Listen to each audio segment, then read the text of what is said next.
Ladies and gentlemen, welcome to Spinning Back Clique, where each week on MMA Junkie, we take you on a quick spin through the week's news. I'm Simon Head, and joining me to chew over the big talking points of the week this week are John Morgan, Mike Bohn, and gorgeous George Garcia. And guys, let's kick things off with the goings on at UFC 255 at the weekend, where both UFC flyweight champions retained their titles at the UFC Apex. Deiveson Figueiredo needed less than 2 minutes to submit Alex Perez, and the UFC has wasted no time in rebooking him for a new title defense. Figueiredo will take on fellow UFC 255 winner Brandon Moreno at UFC 256 on December the 12th. It's a quick turnaround for both guys, but is it a good idea to turn them around for another fight so quickly after that first one, just 3 weeks after that first one? And which fighter stands to benefit the most from that super short lead time ahead of fight night in Vegas? Guys, we'll put 3 minutes on the clock to kick things off. And John, you can lead us off. Yeah, listen, I'll be honest with you. From everybody's point of view in this thing, I think it's a fantastic idea. I mean, the UFC definitely needs it. Of course, we know now that we're not going to get Peter Yan versus Aljamain Sterling, so they needed to fill something in there at the top of that bill. Now they've got it. And for both guys, I like the idea of it. I mean, neither one of them, as you said, even got in a full round of action. Neither of them really took any damage during it. So I think it's good to let them fight again. You know, this is 2020. I know it's winding down, but we still don't know what the future holds. They don't know what kind of opportunities are going to be on the line and moving forward and when they're going to be able to fight again. So they're available. They're healthy. Let's do it. You know, they can pack another paycheck each and not have to go put their body through another training camp. So I think that's good. And listen, the winner of it comes out, you know, with a higher profile. And I think Deiveson Figueiredo has star power built into him, man. I think this would be a big moment for him. You know, the back-to-back weight cuts, I guess, would probably be the only, potential downfall, but like I said, they're in shape. They don't have to have a full training camp. I don't think it's a bad idea at all. I dig it. I'm glad it's happening. I'm looking forward to it. Mike, you got any concerns over such a short turnaround for both men? Yeah, I think you have to have at least some, especially for Deiveson Figueiredo. I mean, we know I was there in Norfolk earlier this year when he missed weight for a title fight against Joseph Benavidez. So to act like there's no possibility of having that happen again, especially on a 3-week window, I mean, that would just not be realistic. So there is some risk assumed there. I mean, you're throwing a title fight together. I know both guys competed on the same night. They're both going through the same weight cut. They both won the first round. So a lot of similarities there, but you're making these guys go into a title fight with essentially no training camp. And I think for Deiveson Figueiredo, definitely the more risky situation. Brandon Moreno, everything to gain here. But it seems like Figueiredo, a lot of talk about him right now being a potential future star for the UFC in Brazil. A lot of momentum on his side right now. He either can extend that or lose it all in a very rapid fashion. So definitely taking a lot of risk here on his side. But I mean, as John said, for the UFC, great. They need a main event. Moreno, he gets his title shot. And if Figueiredo can maximize the situation, it'll be very good for his career. What do you reckon, George? I know Mike mentioned the weight cut there. And also, it's a very short period of time to actually prepare for a specific fighter. Just 3 weeks. Yeah, look, I was bummed when I found out Peter Yan and Aljamain Sterling were not going to be fighting. And of course, I was happy to see the other guys rise up. They're young, they're durable, like the guys said. They can do this. And yeah, the extra paycheck, I get it. Hopefully they even leveraged an extra zero or something like that, just in time for the holidays. But it's that turnaround for the weight cut that concerns me, especially because Figueiredo had problems earlier in the year, as Mike noted. That's one part. And then, oftentimes I hear the UFC president, Dana White, say, hey, look, I just want to put these guys on a plane, let them be with their families, decompress, relax, and then we'll come back and figure it out. Well, they're not really getting that chance, but there's something to that. There's something to winding down after a fight and then properly building it up. We're not going to get it. Look, of course, I'm going to tune in. And I think Moreno's a very capable candidate, and I think Figueiredo stands to lose the most because I think all the challengers have the champions with the bullseye, it's on a bullseye, and they're always gunning and training for him, whereas the champion isn't. Yeah, it's going to be a hell of a fight, that's for sure. And be really interesting to see whether Figueiredo can hang on to his belt. 2 defenses in the space of just 3 weeks. The other flyweight title was on the line at the weekend. Valentina Shevchenko defended the women's title against Jennifer Maia. And after her win, there was much talk about what might be next for her. UFC President Dana White name-checking the likes of Jessica Andrade, Zhang Weili, and maybe even Amanda Nunes as potential options for Bullet moving forward. Which of those bouts makes the most sense to you? And where does the informed Lauren Murphy fit into all of this? Break it down for me, guys, and tell me which fight you want to see next for Valentina Shevchenko. We'll do 3 minutes again for this one, guys. And Mike, you can go first on this one. I mean, Lauren Murphy is probably going to watch this and absolutely hate me, but we just know the reality and how some of these things go. The UFC, especially in this day and age, they're going to want to put the biggest name in there, the one they think can sell the most and do the most for them financially. And I think all those names you just mentioned, Lauren Murphy just isn't right there just yet. I think she does deserve a title shot with her winning streak, but you look at someone else in the division, Jessica Andrade. I know she only has one win there, but it was a very impressive, emphatic win over Caitlin Chukagian. And I think with her, decorated history of being in the UFC, most women's fights ever in the UFC, I think like 17 or 18, of course, a former champion.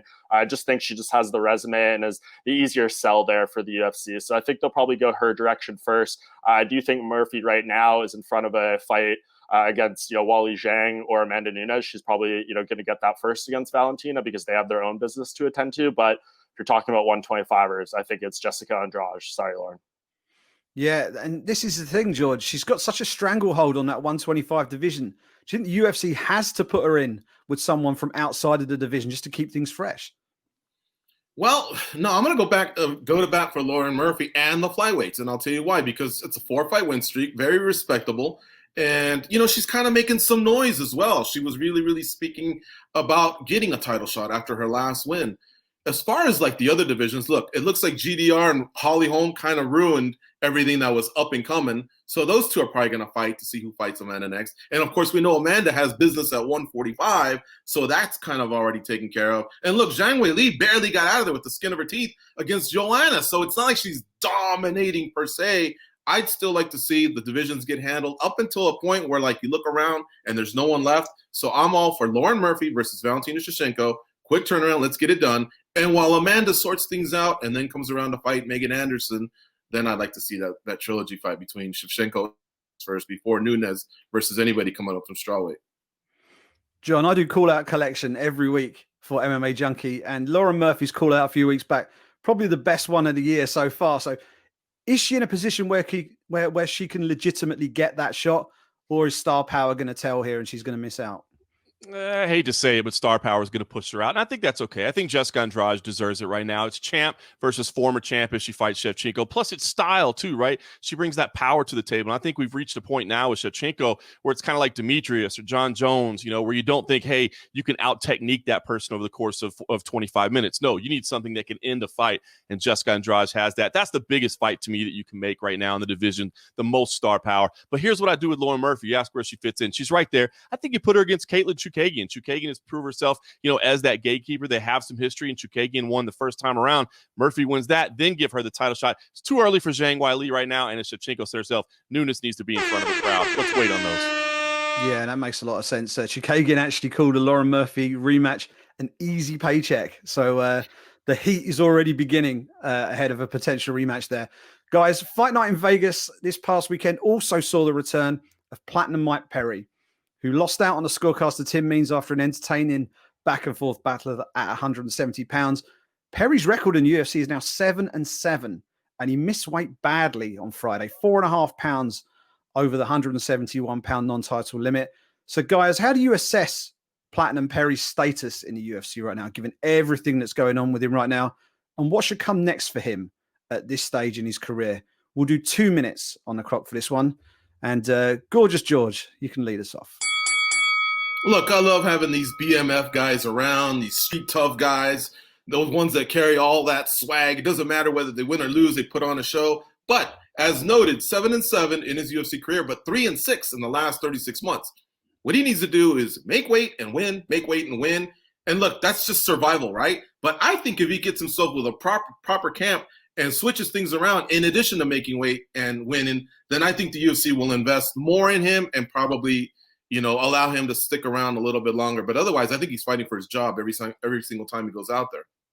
Yeah, it's a tough one, John. What do you reckon? I mean, because he's not getting blown out in many of these fights. He's pretty competitive. Yeah, I mean, when you talk about that 3-6 record that George pointed out there, man, that's pretty tough. That's scary when you think about it. But the guy is an entertainer. Now, take what you want about all the stuff that happens outside the UFC. That's a whole nother conversation entirely. But if we're talking about what happens inside the octagon, he's fun. As you said, he's not getting blown out of the water. He's in competitive fights. And I think people enjoy watching the style that he brings to it. Now, the weight miss, that's a little scary. Is that tied to his whole camp situation, training situation? I don't know. know. Only he can say that. I would like to see a little bit, like George said, to kind of firm things up behind the scenes. But listen, I think he's still got a position in the UFC if he wants it. He's fun. Yeah, he's one of those guys, Mike. He always turns up and delivers, and people like to watch him fight, right? They do. It's so complicated when it comes to Mike Perry. I mean, we know about his history outside the cage, and if the UFC wants to keep him around, he needs to take this thing more seriously. I mean, he missed weight by a large amount. We saw him, in the weeks and days leading up to this fight, posting himself eating cheeseburgers, all this crazy stuff, and it seems like he just did not take this very seriously. And then, that probably has a lot to do with not having a team around. And then in the fight itself, it seemed like he was getting lost towards the end there when his takedown stopped working. He didn't know really how to adjust. When the jab of Means was picking up later in the fight, he didn't know how to adjust, and he lost the fight right there. So a lot Mike Perry needs to figure out. I know the UFC pays him pretty well too. I could see a situation where they think maybe this guy isn't worth all the trouble anymore, but I think they also know a lot of other promotions would gladly pick him up. So if I had to guess, Mike Perry sticks around. I just want to see him figure some stuff out. Yeah, it'd be interesting to see what the UFC does with him next. Let's change gears a little bit, guys, and business is picking up in a major way in the UFC lightweight division. Dustin Poirier and Conor McGregor are going to face off for a second time at UFC 257 in January, while Tony Ferguson returns to the cage to take on Charles Oliveira in December at UFC 256. It means that the big guns of the division are coming back, and it's going to be a big time for the UFC lightweight division. But the big question is, what's going on with the belt? What's going on with the title? Khabib says he's retired. He's come out again this week and said he's not coming back. But Dana White is clinging on to the possibility that the champ might yet come back for one more fight. So all hell's breaking loose at 55. We're getting big fights, but the title is just hanging in the balance. Make sense of this madness for me and tell me how the division is going to shake out in the coming months, because right now it's anyone's guess. But you're not going to get a lot of time to do it. We're going to do 2 minutes on the clock for this. And John, you get first crack. Man, listen, there's some fantastic fights lined up. That's what's great about it. And you still got Michael Chandler. You still got Dan Hooker in there as well. So, I mean, there's going to be some fantastic fights on the line. Listen, you got to give Khabib something to care about, right? He talked about going up that mountaintop and reaching it and not having a goal. I think he laid it out there. You got to give him something that matters to him. Of course, George St. Pierre is the thing that he wants. I don't know if that's on the table. If Tony Ferguson can emerge from this kind of mini tournament as the leading candidate, I think that might appeal to Khabib a little bit, the fight that was never going to happen. If for some reason it's Conor McGregor, that big paycheck isn't going to be enough. But I'll give him another one. Appeal to his charity in the same way that he did it with Dustin Poirier. Say, hey, man, we could help you with some social projects in Mahachala. So, I mean, maybe you could appeal to him that way. He's got a farm now, Mike. He's got cows. He told us this week. So, I mean, how do we get him off the farm and back into the cage? Yeah, I don't know, man. Like, if he doesn't want to come back into the cage, I don't want anyone to do anything to get him back in the cage. Like, it's ultimately his decision. He seems rather content. I understand there was the fight night emotion. This was all, so fueled up. But it's been about a month since the fight, and he's still seemingly saying the same things. Dana's saying one thing, he's saying the other. It seems like they're going to get into a room eventually and talk it out. But my hunch is Khabib isn't too interested in fighting. If they come at him with something really, really appealing, as John said, maybe he changes his mind. But the question that we go back to is, how long do we let this go on with the lightweight division? I think McGregor and Poirier are coming up on January 23rd. If we get pretty close to that time without clear answers, I think maybe we could see a belt added to that fight. But, we're only a month out. Give Khabib a little more time, but eventually we do need to make a decision. George, nice and quickly, my friend. What's the future of the lightweight division? Look, what these guys need to do, all these names that were thrown out, Hooker, RDA, Gaethje, Fajeda, Makhachev, just fight. Get out there and fight, and always align yourself with the champ or the interim champ or whoever's at the top. Be on the same card, because that's when a spot might open up. That's the best advice I can give those guys. Such a pro, George. Bang on the money with the clock. Good man. And final question this week. We've had a ton of action. It's been a crazy week of MMA. We've had so many events happening across so many different promotions over the space of the last couple of weeks, really. But we had some outstanding performances this past week in non-UFC events.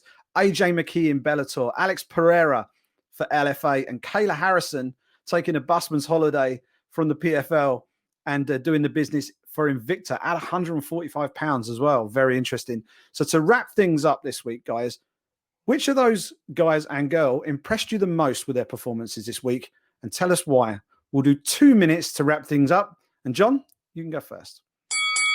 I'm going to go with Kayla Harrison, to be honest, and I'm going to tell you why. All those performances were great. They all deserve mention. They were all impressive, but Kayla Harrison did it in a different organization. That's huge. On a different broadcast platform. That's big. She got exposed to an entirely new audience. This is somebody fighting outside of the UFC that gets handled on the UFC's broadcast platform with Fight Pass. She also did it in a different weight class than what she's used to. There's not a whole lot of women's 155 pounders out there. I know she wants more to come, but 145 is where it's at. She showed that she can compete there as well, and she got to use elbows. She's never gotten to use that in her career, so she got to show a new tool. So all those new wrinkles that she got to show, that's why she gets my vote.